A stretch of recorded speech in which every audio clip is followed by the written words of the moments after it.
Magandang araw po sa inyong lahat mga kababayan at welcome back. Dito po sa PNR at eto nga mga kababayan, hinatulan ni Cheese. Nako, Senado bumwelta sa Kamara. Gulo to. Yan mga kababayan, patungkol po riyan ang ating aalamin at bibigyan ng komento ngayong araw na ito. Pero bago pong lahat, kung bago ka pa lang at di pa po nakapag-subscribe sa ating munting channel, please don't forget to subscribe. At palike na rin po ng video ito. Maraming salamat po at eto na nga, simulan na po natin. Sawaya ang bayan ko sa magnanakaw na tao.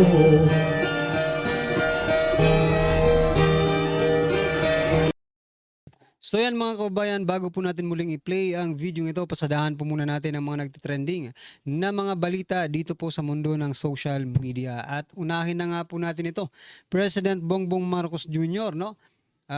Sa pag-uumpisa ng pasukan ng Department of Education. Ito mga kababayan, ayon po kay President Bongbong Marcos Jr., PBBM, pinatututukan sa DepEd ang mga lumang school building, CR problema sa tubig. Yan mga kababayan, nais ni Pangulong Ferdinand Marcos Jr.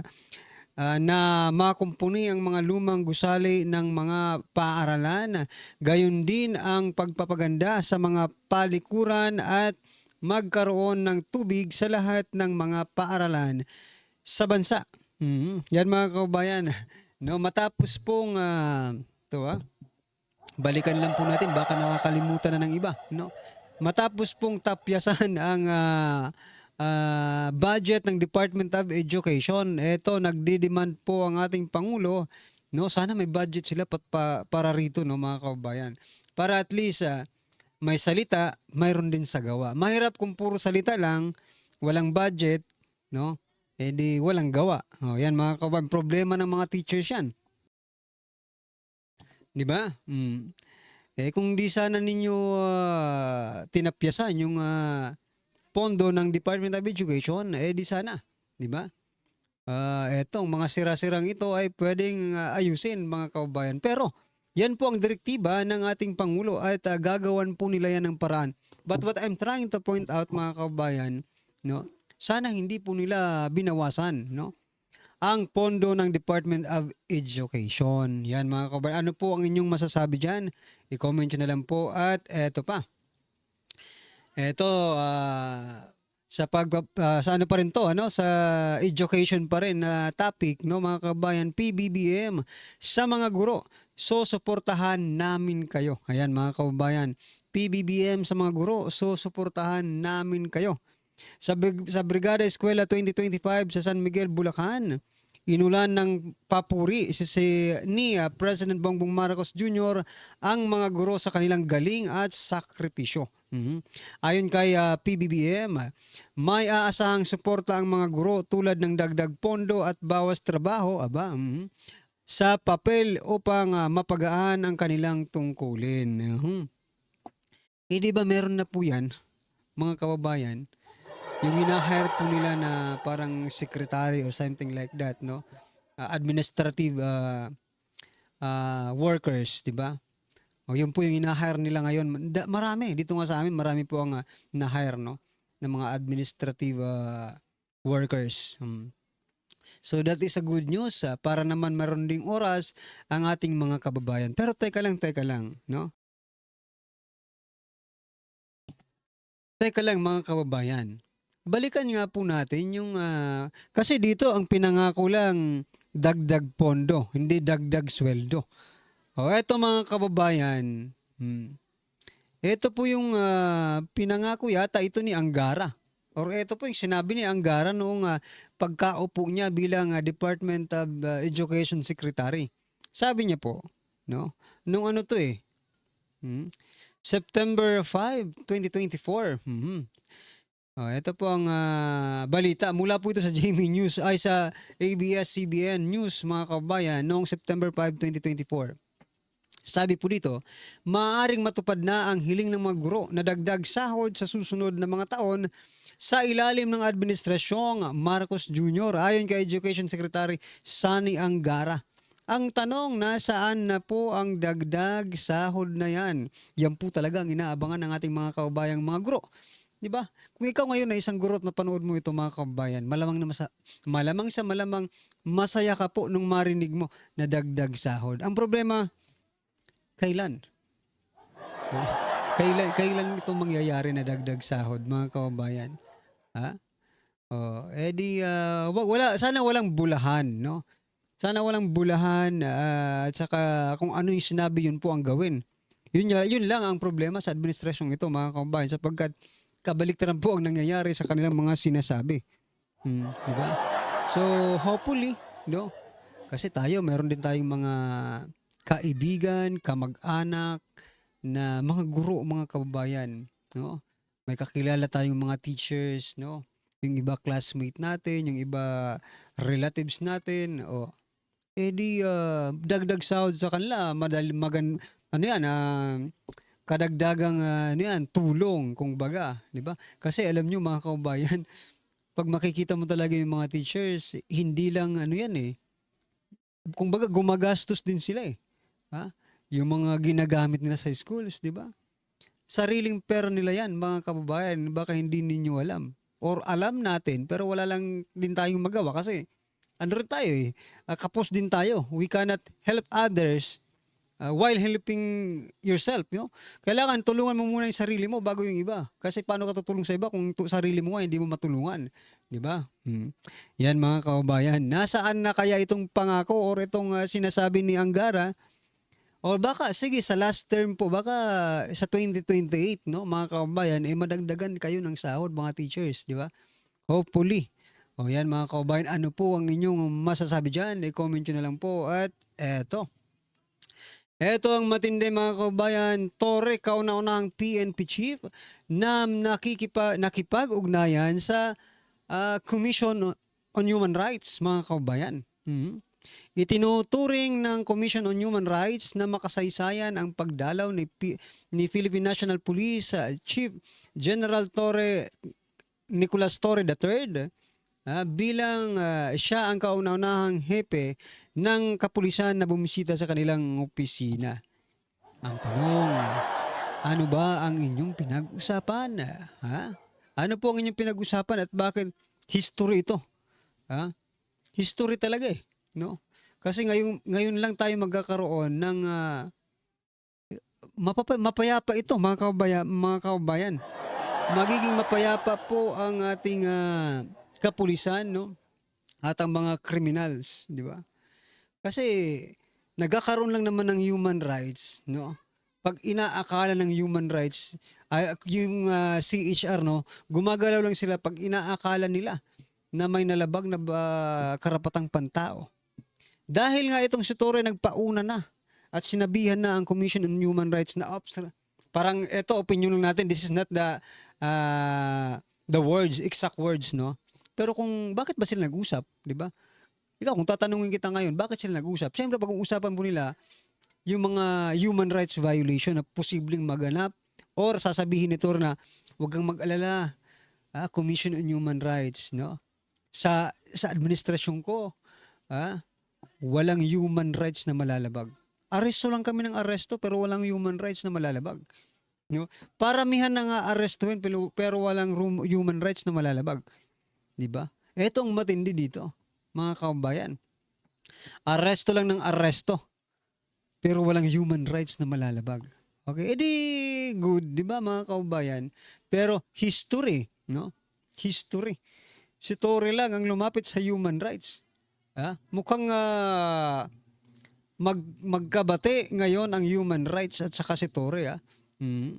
Yung ibang PNP chief natin, ano pa sa human rights galit pa sa human rights because dahil kapag ang mga pulis po ang naitutumba at nagugurgur ng mga criminals, no? Walang pakialam ang human rights. Pero pag criminals po ang natutumba ng mga pulis, nako, mabilis pa sa alas 4, mga kababayan, no? Ang human rights. Or baka ngayon mabaliktad na to dahil si Torre na po ang chief, di ba? Baka sinabi ni Torre na, baka lang naman this is only our opinion. Baka sinabi ni Torre na, sa ngayon, sa amin naman kayo kumampi, no? Kapag mayroon pong nagurgur ng mga pulis, pwede ba human rights? Kayo naman pong kumampi naman kayo sa amin kahit paminsan-minsan lang. Di ba mga kababayan? Pero malabo yata eh. Malabo yata ang sinasabi natin. Anyway, ano po ang inyong masasabi dito kay Torre? Aba, history ang pagbisita niya sa human rights, mga kababayan. Alright? Mhm. Ito naman mga kababayan, ako ito talaga manggigigil kayo sa susunod na ibabalita natin mga karibin natin. O ito.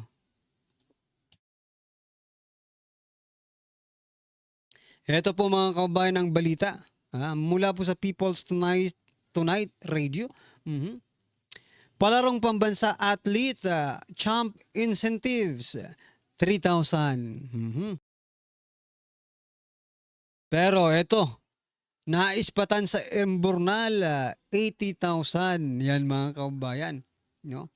Dito lang, only in the Philippines mga kababayan. Yung pinaghirapan mo na ikaw po ay maging champion, ay bibigyan ka lang ng gobyerno ng 3,000 pesos. Eh yung nasa Emburnal na nagtrending na babae, no? Drugista pa. Addictus pa ang babae, ay binigyan po ng DSWD ng 80,000 pesos. Nasaan ang hustisya? Only in the Philippines mga kababayan, no? Grabe. Hindi ba sila nahihiya dito?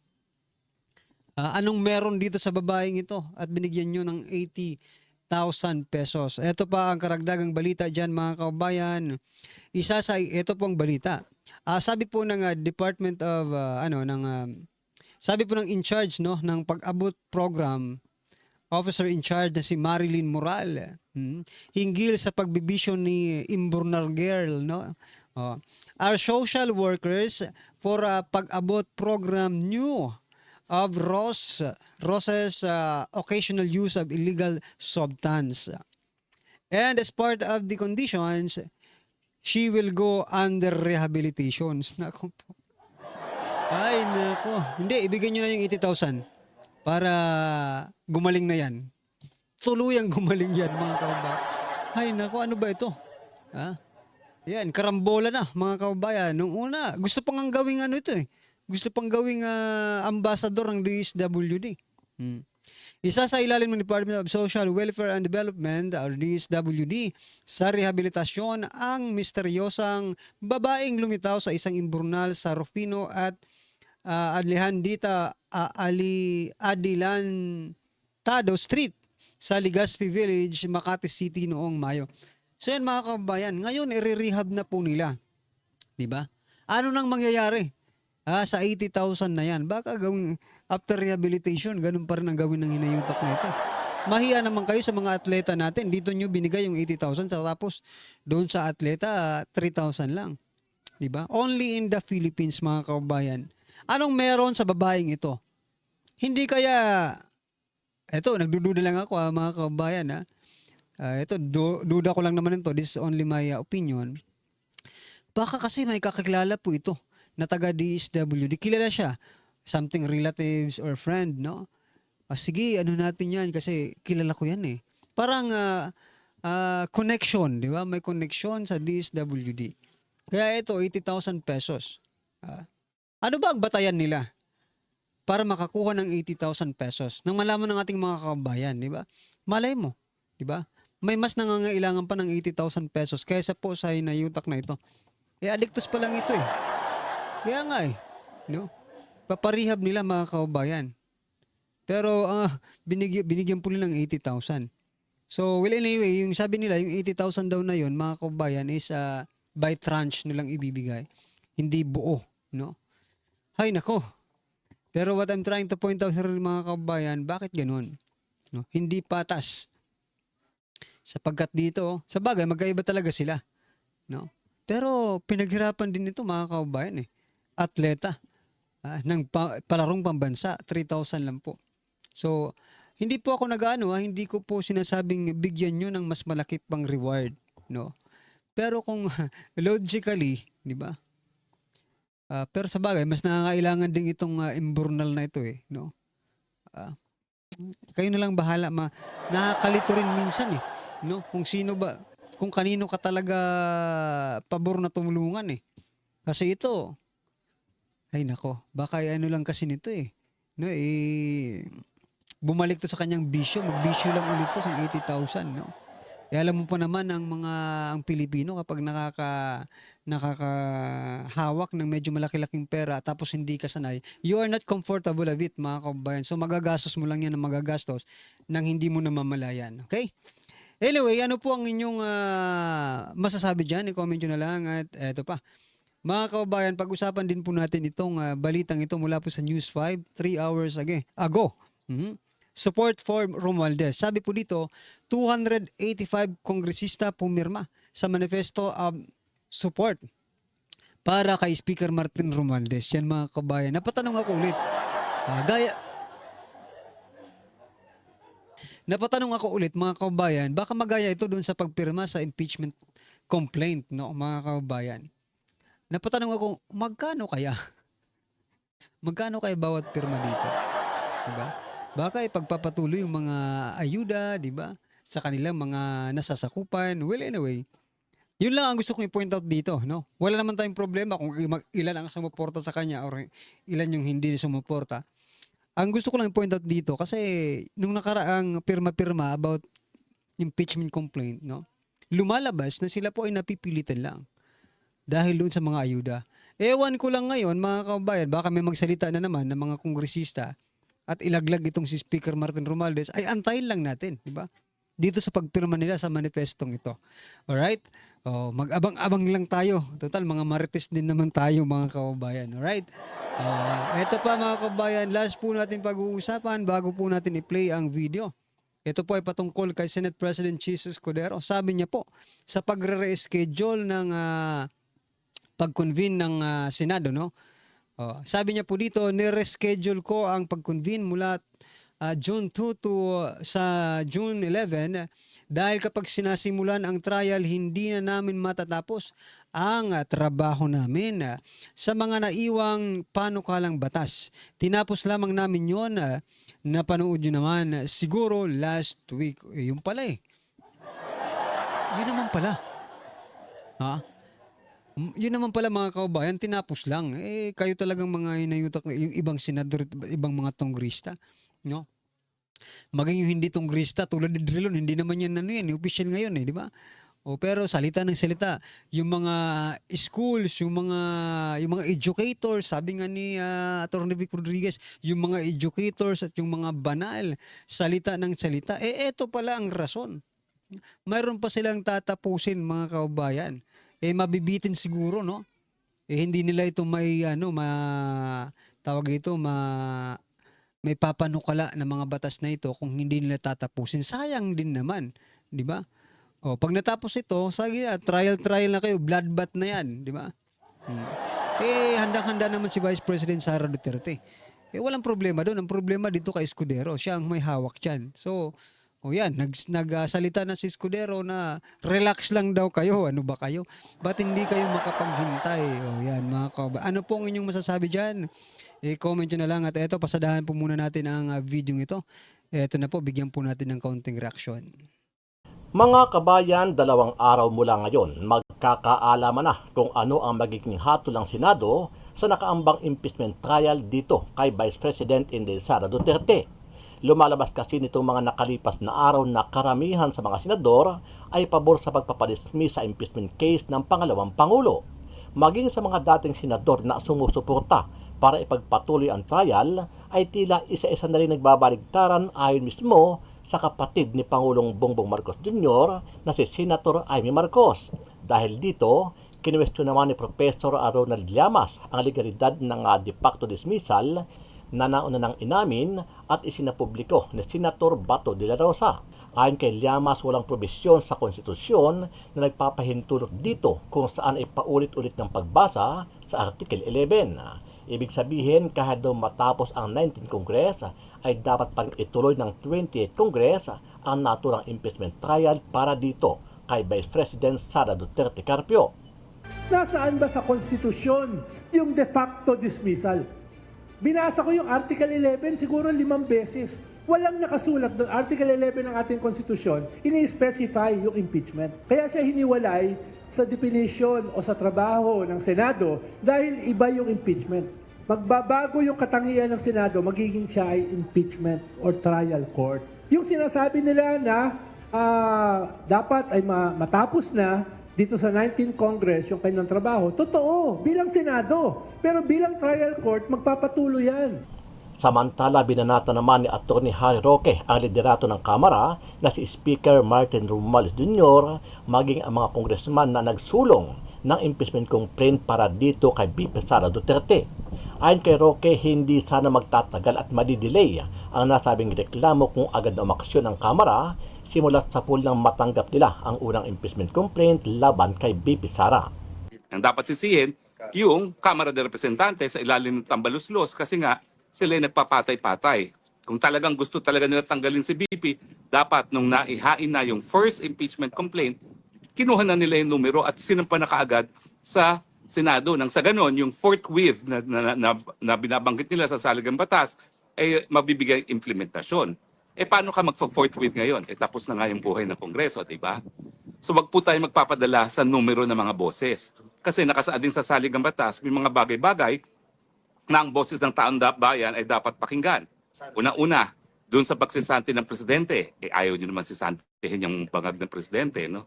Pangalawa, sa eleksyon, kung sino maging senador at sino magiging representante no, sa Kamara de Representante at lahat ng opisyalis na hinahalal ng taong bayan. Pero pagdating sa impeachment, tanging Senado lamang ang magdedesisyon kung magtutuloy ang impeachment trial, kung meron pang panahon, at pangalawa, kung guilty or not guilty. Yun ang ibig sabihin ng sole judge. Matatanda So yan mga kababayan, ano po ang inyong opinion, reaksyon patungkol po sa video ito? I-comment nyo na lang po sa baba para at least alam po ng ating mga kababayan ang inyong opinion. Maraming salamat po. Please don't forget to like the video. Maraming salamat po. Sama na ang bayan ko sa magnanakaw na tao.